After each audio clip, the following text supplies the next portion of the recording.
What advice would I give budding translational academics? I mean, the first thing is think big, think long term. Find a good supervisor, a good professor from whom you can learn. Hopefully a professor that also has experience and has intentions to move research into the market. There's definitely an idea in Cambridge and other leading universities that you need to be a Nobel Prize winning sort of 100 papers published scientist to get commercialize anything, which really is just completely untrue. The people funding a business or the people supporting a business want to see that you really understand the field, and you can be one of the top 1% of the world that understand the field without having published 100 papers. I spent a long time building my academic CV, so I was well into my 40s before I really started developing the business side. That's been fun and I don't regret it, but if you start early, you've obviously got more time to use your experience. The only thing to caution is that you can't treat it as a research project, and you can't analyze every single variable and then kind of really plan out what you're going to do and make the best decisions. Sometimes you just have to go on guts, which kind of goes against a lot of scientific thinking. My top piece of advice for scientific founders is that if you're starting something which is related to your PhD, understand your IP position in relation to the university.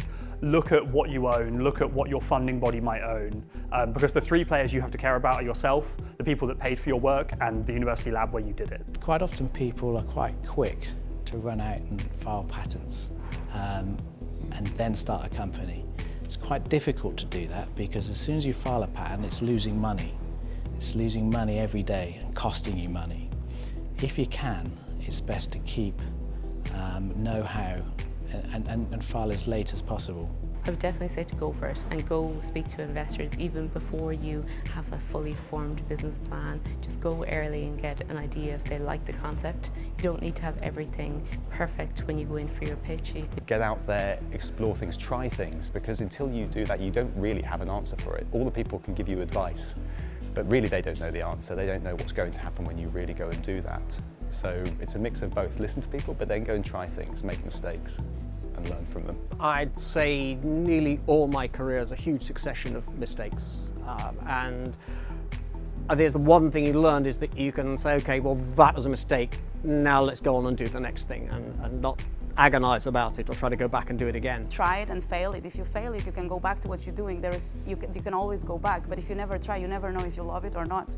Your wonderful vision idea, after you put spectacular amounts of work into it, might turn out to be really small or not work, but that doesn't mean you couldn't have great fun doing it. But don't think the end goal is the only reason you're doing it. If you don't have that passion for doing the startup, doing the enterprise, or doing the research project, that will drive you through doing it, then I'd sort of advise you go into banking or something. If you're new to the business, I would say get someone to help you who's been there before, done it before, so you don't make all the mistakes that they made, that I've made over the years. So there are lots of people like me around who've done this, who have the experience and are only too glad to help.